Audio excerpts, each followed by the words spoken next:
We will not go more deep in the mathematics behind this, but what we need to know is we need to minimize the grid size. So taking into consideration this information, we can resize this to make sure that we contain all the movement of the whale inside this with a little border. So as example, if the whale is moving its tail here, a ripple of water gonna extend here, then it will attenuate and disappear. That means we cannot just put it on the edge here. So it's advised we can extend this to give it some buffer, some area which the wave can be generated, then extended. Now, this is important for the body of water, which means the water itself. But for the foam, splash, and mist, which we will generate later, this kind of white particles can travel outside of this box after they will be generated here inside. So it will be less important for them. As example, when this whale will move, it will leave a trail of foam particles. We don't need to contain them here. As soon as they are created, they can stay here and interact with the surface of the water, so we don't need really to watch for them. So let's go through these parameters to understand everything, how everything is happening very fast, because I will consider that some of our users have no knowledge in how Phonics is working. So the first thing, we went here and we created a Phonics FD from Phonics FD button here, and we created a liquid simulation container. This liquid simulation container has a size which we changed from below, but to understand here the parameters, let's concentrate on some of these parameters which are concerning the large scale ocean surfaces, seas. So the first thing is simulation. Here we can start our simulation, we can pause it, we can stop it simply as any animation. These buttons will take care of this. Load and start, if we have initial state, which is the water shape maybe is not starting from just flat water, maybe we have some waves or something. Previous simulation we did with the same container or different container, we need to start from that area or that shape of water. We can consider that by loading certain file which we'll describe later, and we'll start from there. So that's important to take into consideration. Restore is important as well, because sometimes we stop the simulation in certain frame and we continue, taking into consideration the velocity of the water and taking into consideration other factors that Phonics FD stores some information in each simulation file. It can return to that simulation file and continue or resume the simulation. So that will be taken care of using restore. We can talk about that later also. Simulation presets, you can save all the presets here and you can load them whenever you want. That will speed up some filling for the parameters. Start frame, stop frame. As you can see here, our frame is, our time slider is from 180 to 360, so we don't want to start from 0 and end up with 100. This indicates that a timeline gonna start from 180 to 360, but if you want to change it, we uncheck this and we write 180 to 360. But because I set up everything here is right, it will take that in consideration. Now let's go down a little and see here is the performance, and from here we will know how much the each frame take time and the total time for all the simulation. The simulation should be running in each frame here and generating some files which we call simulation files. We will know more about them later. They have extensions, certain extension with Phonics FD, which is Aura. Now here is the window for the cache file content. It's extremely important to know exactly the number of how the count of particles, and from this we will know exactly if our simulation is going right or wrong. The number of particles here is essential, and my advice after we went through explaining the scale of the scene and everything related to it is that you can always start from the scene. This is an example of a scene which you can start from and get a good result because the scale is right. So if your object is bigger than the whale, make sure it's bigger, but it's within this scene and compared to the whale before you delete the whale, and maybe you start with the same container. That's a very smart way to do your work and make sure that scale is right. Also, because the steps here, we will end up setting some steps in a right way that will make sure that we are generating certain count of liquid particles, as well splash, as well foam, as well mist, as other particles. That means even because we will set up everything right here, you can just put your object here and it will act in the right way if it will have the right speed, and that's extremely important, and we'll explain it ongoing. Now, resimulation, sometimes you will do the simulation, but you will need to change some of the white particles behavior, or even the wetting, as we will know later how the object or the whale here is taking into consideration the wet, how it interact with the water in terms of wetting. So that rollout is responsible about that. So you do your simulation, then you run this, and you can just recalculate the splash and the mist, or the foam, or the wetting.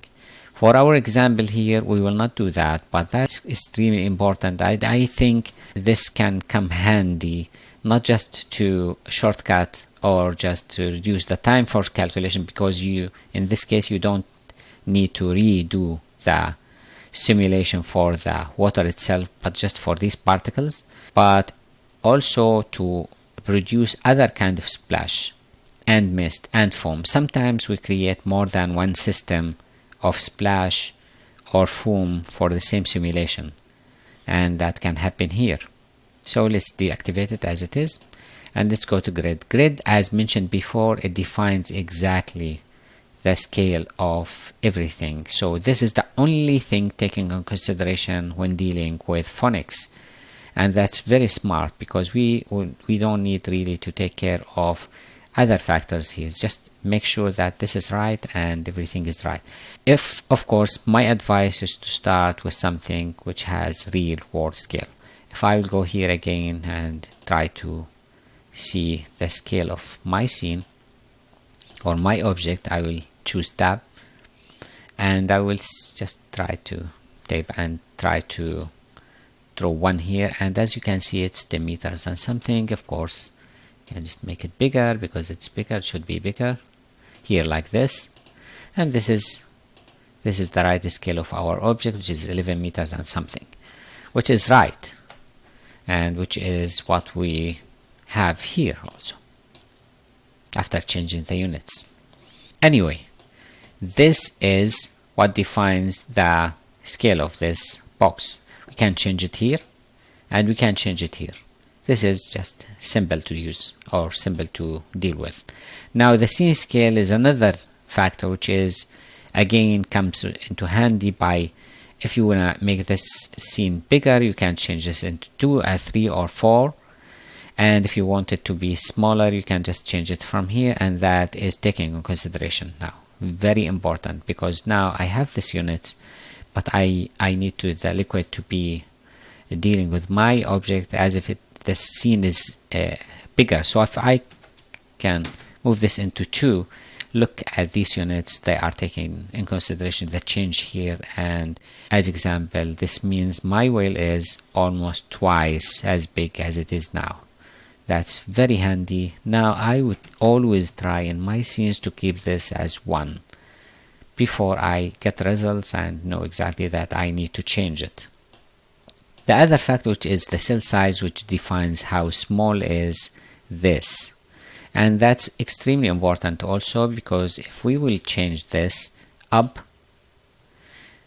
we will see that the box or the voxel is bigger. That means the calculations will be less and faster, but it's not accurate at all, because between this box and this box means that the particle gonna behave here in a certain way, then here in a certain way, but it's a big jump, and the particle will not change its behavior between this and this except one big distance between the two behaviors.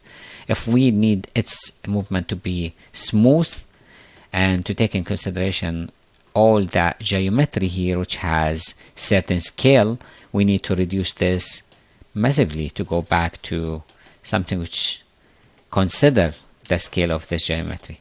And as a rule, if we have object, the thickness of the smallest part of this object should be twice of the scale of the smallest units of our grid.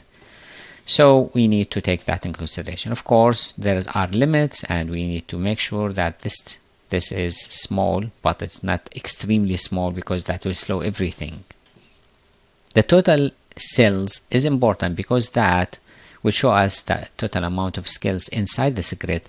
That will give us an idea about how much is our calculations and how big is the amount of voxels. Of course, that will define also the amount of particles in general, the liquid particles, after this defining the level of water, as we will do.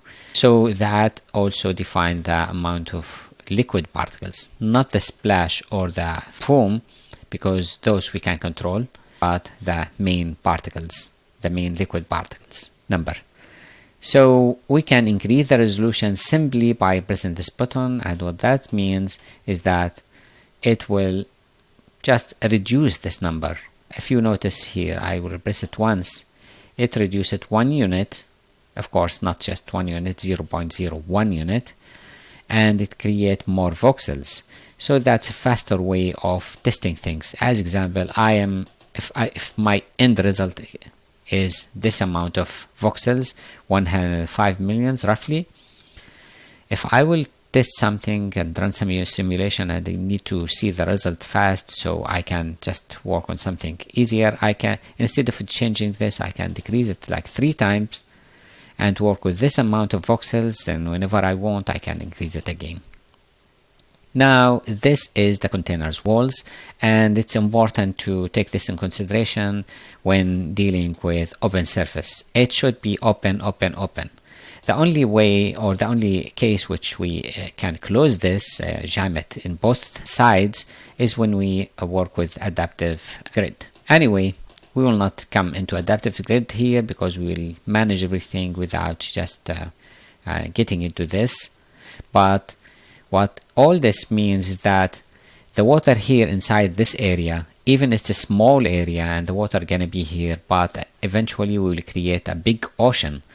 This is the area with the action happening, but the other areas will be filled with small waves and it will fill the scene. To take that in consideration, to work with it, we need to make sure that everything is happening here is continuing its movement. So the waves happening here should continue moving here. That means open. If we make it open, it will consider that this is open surface in all the dimensions x, y, z. For confined geometry and cascade simulator, all we need to know about it is it's mainly used when we deal with small scale liquids. But for confined geometry, if we run all our simulation in a very small area or limited area, let's say inside the geometry or something, we can choose the geometry here. Cascade simulator, it's when we connect simulators with each other. So I can connect this one with another one, so we can form some kind of customized or controlled area of simulation rather than building one big simulator. So I can copy this, make it here, and rotate it, or do whatever I want and just make sure it intersect with this one. So if the whale is moving from here to here, rather than building one container which is like this size, I can just make this. But that we use this mainly in small liquid scale, not with oceans. So let's jump to the next one, the adaptive Grid is a new feature, and basically what does that mean? It's existed in other simulators like in Houdini or RealFlow, and what does that mean is that you will allow the grid to grow based on how the simulation happening here is growing. Of course, you can limit this growth. The main target of this is that you use resources as much as you want, as the simulation wants, not more than that and not less than that. We can come up to this and discuss this if needed, but in this course we don't really need this, because again we will minimize and control our grid as possible. Next, the dynamic, which is the most important thing here when dealing with the body of water. What I mean about the body of water, the water itself, not the splash or the foam or any kind of particles. But here is the area which we can define some parameters and start working with them to define the shape of the water and how it will interact with the whale itself. So most of the parameters are correct. We don't really need to change much here. Just to explain some of these before we start filling. So the simulate air effect will take in consideration that we have some air here, and which has resistance, and it works well when we need to create a more complicated movement for the mist and splash, especially for the mist and splash. So we can activate that when we need to create more interesting movement for those, but for now we will just keep it off. Motion inertia, we explained this before, but this is what makes it possible for the container to move. So as example, for our movement here, because our whale is moving like this, we will make sure to animate our container to move the same way. So to cover the area where the whale is moving always, that means create a keyframe here also. That means the whale will always be inside the container.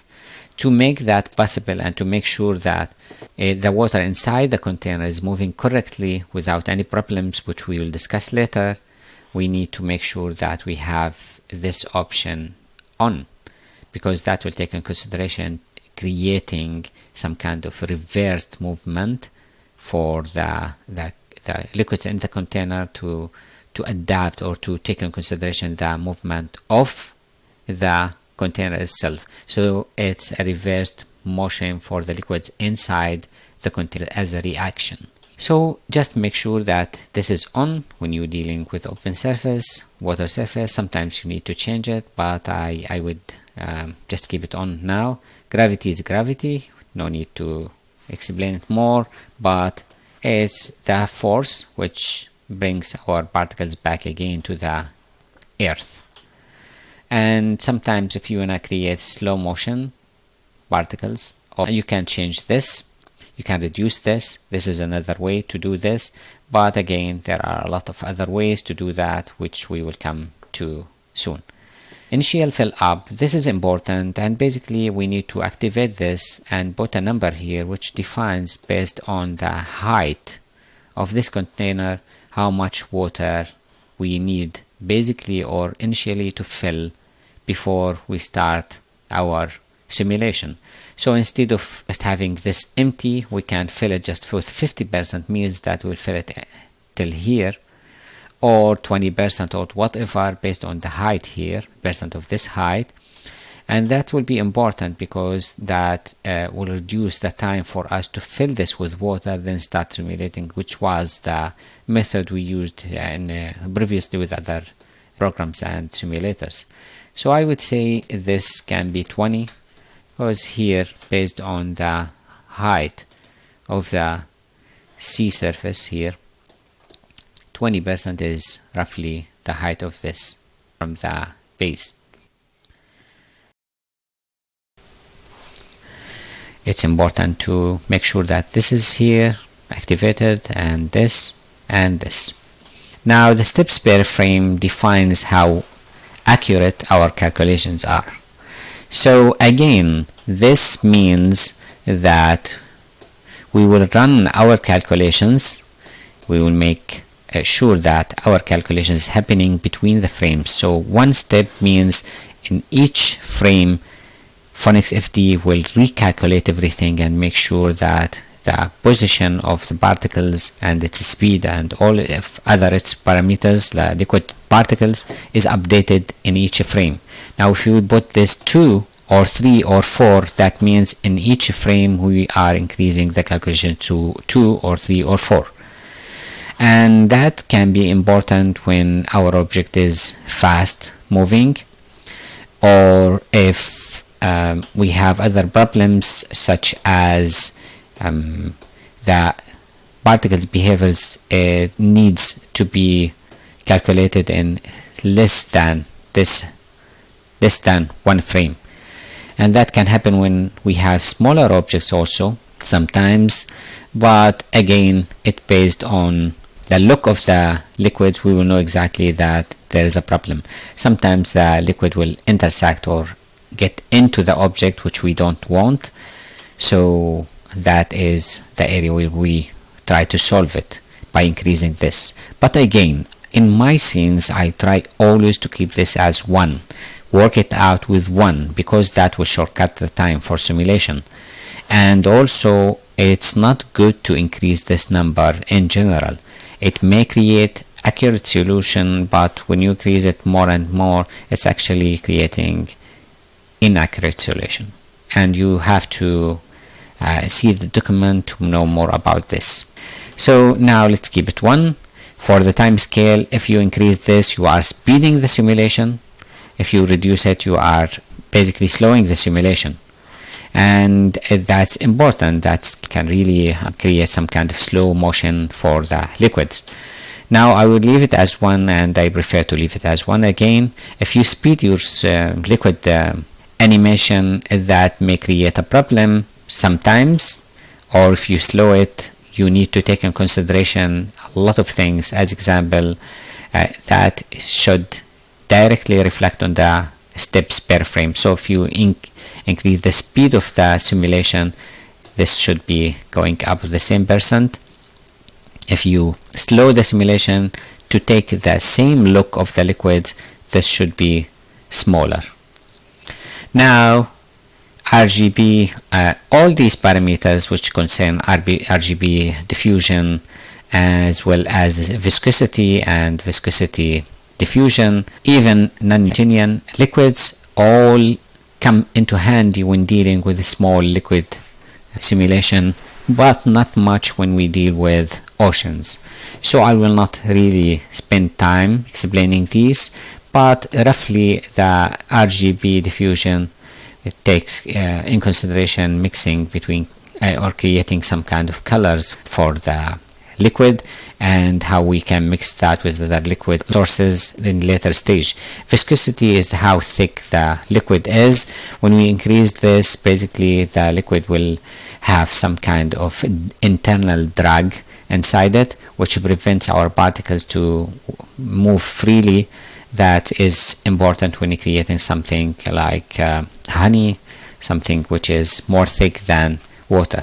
For our case, we leave it as 0 because that's what we want. Sometimes if you wanna just delay the movement of the water and control it more, you don't want really the water to act violently, you can just use very small number here, but I don't advise to do it with large scale water. For this one, it's just take in consideration that there is a relationship between the velocity of the liquids and its viscosity, and that works well. And by, like as example, ice cream. So when the velocity of the liquid is high, the viscosity gonna go high. If the liquid's velocity is low, the viscosity will go low, allowing it to settle. Again, we don't want to spend much of time here. Droplet surfing defines how much the liquid particle will hover above the liquid surface before it converts into splash particles, or let's say, to merge with the body of the liquid. And we can use it when we are dealing with waves in oceans. But for now, let's just leave it as it is. Surface tension, again, these parameters are really well used when we deal with the small scale liquids like chocolate, small water scale simulation and other material, but not with oceans. So I will leave them as it again, but just here, this one defines if we need to have long trindles of water or just to break them sooner. So we can deal with this number to break the water into drops faster just by increasing this number. We think it's important when dealing with creatures, because one thing to take in consideration is that any creature will come into, or any object will touch the water, it will be wet, and we can use that to control the material of this, just adding some glossiness or some other material which looks like wet, just by activating this. Again, it has some parameters. One of them is the consumed liquid, which defines how many particle liquids which touch the surface of this object can be consumed. If we increase this number, some of them will die. So dying also, it applies for all the particles. We define the time which they have the scale of, as they are, the basic scale, then they will reduce the scale will reduce to become 0 after a certain time. That means we are fading the material. That is, this parameter is responsible about it. And for sticky liquids, it means that again the liquid will be sticky with the surface here.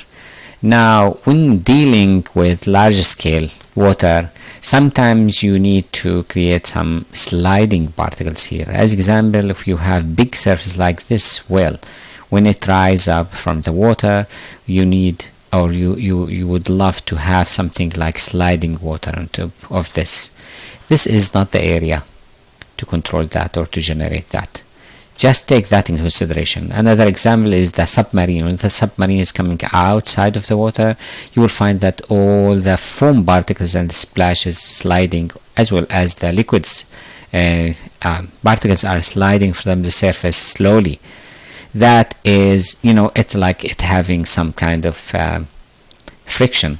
That is not the area to control that. Although it can create some kind of friction, of course, but this is not the area to create that effect.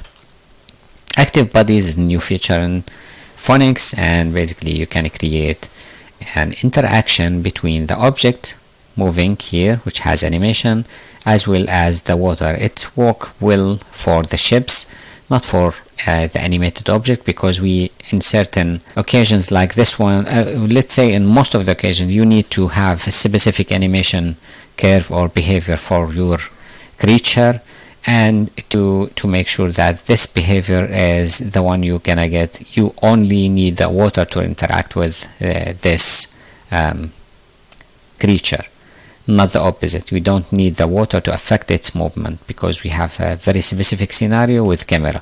But if you have this creature, as example, hitting a ship, you can create a basic animation for the ship and run this, and that will allow the fluid to affect the ship, even to make it float or sink or whatever we need.